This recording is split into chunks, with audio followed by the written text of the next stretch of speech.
Vamos a referirnos ahora a datos que tienen relación con la economía y un sector de la economía del que estamos bastante atentos, ¿no? Empleo, desempleo, etcétera, etcétera. Creció la actividad, pero continúa el desempleo. Sigue siendo alto el desempleo. Es un fenómeno que se está dando aquí en la provincia del Chaco, y para que nos explique cómo es esta cuestión, por un lado parece positivo, pero en la realidad parece que no tanto, estamos ya en contacto con Alejandro Pegoraro, consultor titular de la consultora Politicón. Alejandro, muy buenas noches. Marco y Elsa, te saludamos. ¿Cómo estás? Buenas noches, Elsa, Marco, ¿cómo les va? Bien, todo bien, Ale, gracias. Estamos bien. ¿Y cómo está la provincia del Chaco en torno a su tasa de... Empecemos por la tasa de desempleo. ¿Puede ser? En el último trimestre del 2023 sería.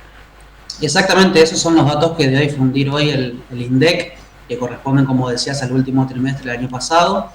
Particularmente lo que tiene que ver con el Chaco, las mediciones se hacen por aglomerados urbanos, en este caso comprende al Gran Resistencia, y bueno, la tasa de desocupación que mide el organismo nacional estuvo en torno, para el caso nuestro chaqueño, del 5,6%, y muestra, por un lado, la tasa de desocupación más alta en la región del NEA, más alta entre las 10 provincias del norte grande, y está en el top 10 de las más altas a nivel nacional, quedando apenitas por debajo, de 0,1 punto por debajo de lo que fue el total nacional, que fue de 5,7. Históricamente el Gran Resistencia ha tenido niveles relativamente altos de desempleo en relación a otros aglomerados urbanos de la región del NEA, y lo que se observó particularmente en este cuarto trimestre del 2023 es que la tasa de desocupación tuvo un crecimiento en relación con el cuarto trimestre del año 2022 y también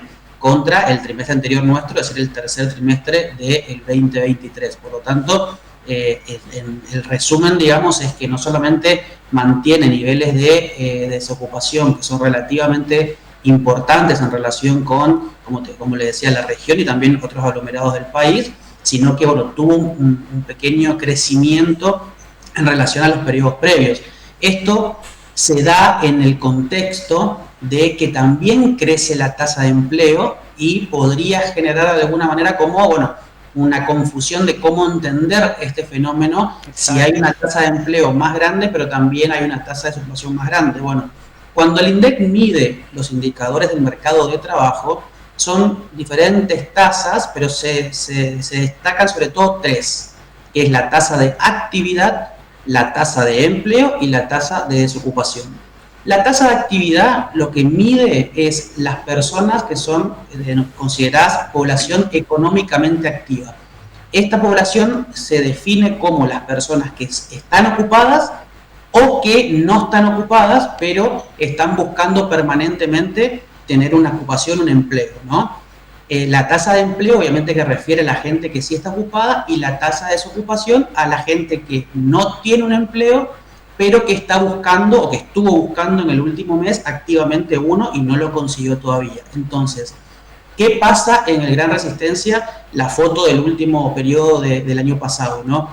Lo que pasó fue que la tasa de actividad, es decir, de la gente que estuvo involucrada en el mercado de trabajo, ya sea con una ocupación o buscándolo, creció en relación al año anterior. Eso generó que de la cantidad de población que se volcó al mercado de trabajo, una parte obtuvo trabajo y por eso crece la tasa de empleo, y otra parte todavía lo está buscando y no lo consigue, por lo tanto crece también un poquito la tasa de desocupación. Históricamente la provincia del Chaco ha tenido niveles de actividad bajos, es decir, pensemos por ejemplo que en el aglomerado urbano de Gran Resistencia la tasa de actividad está en torno, el último dato disponible, al 44% de la población, lo que significa que hay un 55% que por diferentes razones no tienen un empleo ni tampoco lo buscan. ¿Cuáles son las razones?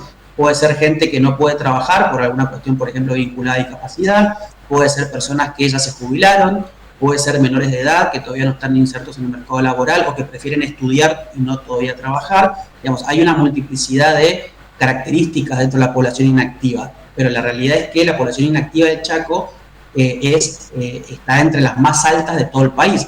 Eso genera que cuando haya una porción de esa población inactiva que intenta insertarse al mercado de trabajo, crezca la tasa de actividad justamente, pero también corre el riesgo de hacer crecer la desocupación.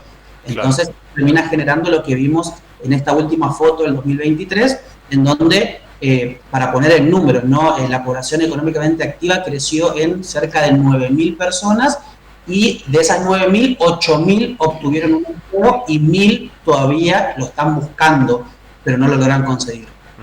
Ahora, lo bueno de esto, Ale, es que ha crecido sin lugar a dudas el número de personas o que han conseguido trabajo en este último trimestre de este 2023, o bien que lo han buscado pese a no encontrarlo, digamos, con lo cual más personas están pensando también en insertarse en ese mercado laboral.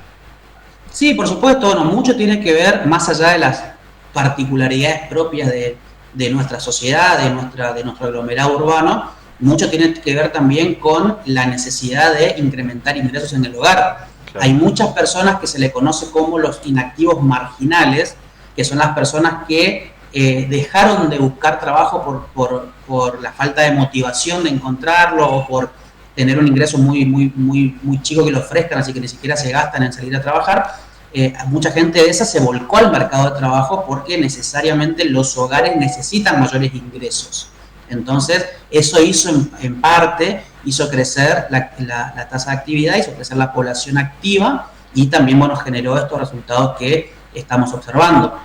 Posiblemente, bueno, esto como lo hemos planteado varias veces, lo que estamos viendo hoy es una foto que también quedó algo vieja ya, porque obviamente que entre enero y febrero y lo que va en marzo, la situación vinculada al empleo también ha cambiado, lo que podría provocar una fuerte suba en la tasa de desocupación cuando conozcamos los datos de este primer trimestre del año, como también podría pasar otro fenómeno, que es que la tasa de desocupación se mantenga estable, pero que crezca mucho la población inactiva, porque hay gente que sale del mercado de trabajo posiblemente, entre otras razones, por no encontrar y dejar de buscar, justamente, que podría ser una causal también del aumento de la población inactiva. Claro. Lo cierto es que, bueno, el dato positivo, por ponerlo de alguna manera, en esta última foto del 2023 tiene que ver con eso, ¿no? Con una población que se volcó al mercado de trabajo, que una gran parte de esas personas que ingresaron lo hicieron a través de un empleo, de una ocupación, y otro tanto todavía está en la búsqueda, y eso hizo, como le decía antes, también hacer saltar un poquito la tasa de desocupación. Y el Resistencia, en particular, en nuestro aglomerado urbano, obviamente que tiene el desafío de poder llegar a niveles por lo menos parecidos a los de Corrientes o a los de Posadas, que como para pensar en aglomerados urbanos cercanos de nuestra región, porque tienen niveles de desocupación relativamente, o mejor dicho, considerablemente más bajos que lo que tiene el Gran Resistencia. Entonces, ¿estamos lejos de ahí, Ale, todavía? Y estamos algo lejos. Pensemos que, por ejemplo, el Gran Resistencia tuvo una tasa de desocupación del 5,6% y una tasa de empleo del 41,6%.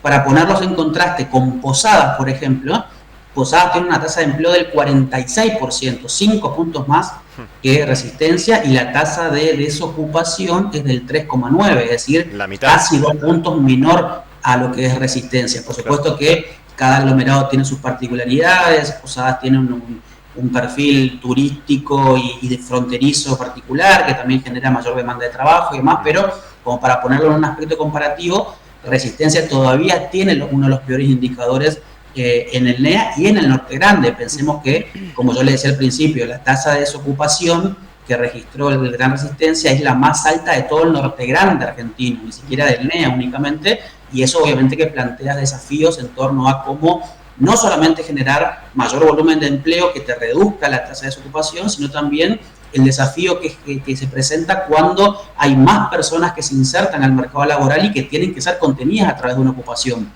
Porque si no, obviamente se te puede disparar mucho la tasa de desempleo. Exacto. Alejandro, una consulta. Ante la cantidad de personas económicamente activas y que pueden llegar o están en condiciones de conseguir trabajo, la oferta, ya sea de comercios, industrias, de distintas entidades, de fábricas, etcétera, en la provincia del Chaco estamos atravesando una recesión y una difícil situación económica. ¿Hay trabajo? ¿Hay realmente trabajo para esta cantidad de personas que están desocupadas? Bueno, ahí se plantea justamente el dilema. Por lo menos por lo que uno puede observar a partir de relevamientos de expectativa de contratación que realizan diferentes cámaras y entidades empresariales y demás. Por supuesto que en lo que es el primer trimestre de este año las expectativas de empleabilidad son bajas, porque la gran mayoría de empresas y de compañías, digamos, que emplean personas, están muy atentos a cómo se desarrolla la economía nacional. No solamente la situación crítica de hoy, sino también cómo eventualmente va a evolucionar para que te permita pensar en expandir tu personal o no. Entonces, la realidad es que la situación hoy es bastante pesimista al respecto. Y hay que esperar, obviamente, a ver si hay algún tipo de mejora, pero por lo menos no hay un mercado demasiado amplio como para poder ofrecer, obviamente, que la oferta de empleo pueda de alguna manera canalizarse a través de la gente que está buscando una ocupación. Y puede ser también un condicionante el sistema laboral que tenemos, el régimen laboral que se pretendió modificar a través del DNU. Hay muchísimos empresarios que no están dispuestos a tomar nuevos empleados justamente a raíz de esta situación, que tendría que ser más flexible. Sí, por supuesto. La reforma laboral sigue estando entre los principales puntos de la agenda empresarial, particularmente. Después, obviamente, que en el medio tenemos debates que algunos son quizás muy ideologizados, otros son un poquito menos terrenales, digamos, pero la reforma laboral en sí es un debate todavía pendiente, más allá del DNU o no, digamos. Obviamente que si queremos hacer algo serio, consistente y constante en el tiempo, tiene que ser un debate seguramente tratado en el Parlamento. Exacto. Ahora, el problema que tenemos, como te decía antes, un problema casi ideológico, en el sentido de que hablamos de reforma laboral y inmediatamente se disparan las alertas de quitarle derechos laborales a los trabajadores. Y la verdad que no siempre es así. No digo que el proyecto del gobierno sea o no así, digamos, pero no podemos debatir partiendo de una base de que intentar reformar el sistema laboral implica necesariamente quitarle derechos a los trabajadores. Hoy por hoy una de las grandes cuestiones vinculadas al régimen de contratación tiene que ver con los costos laborales en términos de aportes y contribuciones. De los impuestos. Entonces, entonces obviamente eso en algún momento tiene que ser debatido, hay que llegar a un punto de acuerdo, hay que encontrar una salida para que no sea un problema a la hora justamente de buscar personal. En el análisis o en este estudio que se hace para saber la cantidad de personas que están trabajando, ¿se sigue incluyendo las personas que reciben ayuda del Estado como trabajadores, distintos planes del Estado? ¿Sigue incluyéndose eso? Se incluye cuando son programas que tienen una contraprestación. Es decir, a ver, beneficiarios, por ejemplo, del potenciar trabajo, reciben un subsidio, digamos, una asignación mensual por parte del Estado, pero en el origen del programa, en la naturaleza del programa, son personas que a través de cooperativas o instituciones ejercen algún tipo de contraprestación dependiendo de los proyectos que tengan esas organizaciones que las nuclean. Después tenemos el problema en Argentina de que no siempre sucede efectivamente eso, no es un problema ya de implementación y de control de los programas sociales. Pero, por ejemplo, como te decía, por el caso concreto que es el más palpable, que es el de potenciar trabajo, la persona declara que trabajó durante la semana, durante el mes, una cantidad de horas determinada, y eso obviamente que se considera una persona que es ocupada. Igual ahí, Elsa, tocaste un tema que es fundamental, porque más allá de que estemos o no de acuerdo, hay una cuestión metodológica que hay que tener en cuenta cuando hablamos de ocupados. El INDEC toma una metodología que tiene cierto consenso internacional, en donde la persona ocupada se define como la que trabajó, la que ejerció algún tipo de trabajo, por lo menos una hora en la semana. ¿Una hora en la semana?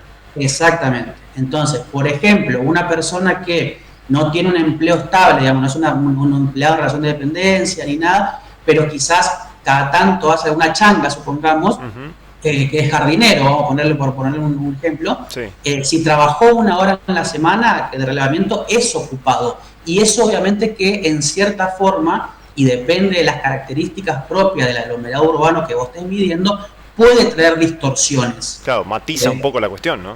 Claro, estamos hablando, como hoy decía, ¿no? El 41% de ocupación en la resistencia. Ahora, si queremos ahondar a ese dato, a ver cuántas personas son asalariados, que tienen un régimen de trabajo part-time o full-time, pero que tienen de alguna manera el perfil de lo que nosotros pensamos siempre cuando hablamos de una persona con empleo. Bueno, no siempre se condice eso, y eso al mismo tiempo trae problemas, porque por ejemplo, una persona que es ocupada porque trabajó 2 horas en la semana, naturalmente los ingresos que tiene no son suficientes para poder subsistir. Entonces después vemos, por ejemplo, como un fenómeno que se ha observado durante los últimos años sobre todo, y que generaba como las preguntas: ¿cómo puede ser que un aglomerado urbano como Formosa tenga 2% de desocupación, pero tenga 55% de pobreza? Y bueno, un poco se entiende a partir de todo este fenómeno de medición, y obviamente a la par de un fenómeno mucho más complejo, que es el de trabajadores pobres a raíz justamente de la inflación. Claro. Así es. Bueno, Alejandro, te agradecemos muchísimo por esta comunicación con Noticiero 9 Central. Ha sido muy amable, como siempre. Hoy no viniste al piso, pero bueno, por lo menos de manera virtual estuvimos en contacto. Sí, muchas gracias a ustedes, ya estaremos para allá de vuelta. No quisiste venir por el calor, ¿eh? Sí, para mí que sí. No te arriesgaste. Gracias, Alex, muy amable. Muchísimas gracias. Muy bien, Muy Alejandro Pegoraro, entonces, hablando de ocupación, desocupación, los índices que se dan aquí en la provincia del Chaco. Y bueno, esperemos que todo se vaya acomodando, mejorando, y que podamos salir de la recesión, que la inflación baje. Y que vamos a ver genere... cómo nos va en el primer trimestre de este 2024, que no son muy alentadores en cuanto a esos números. Espero que me equivoque.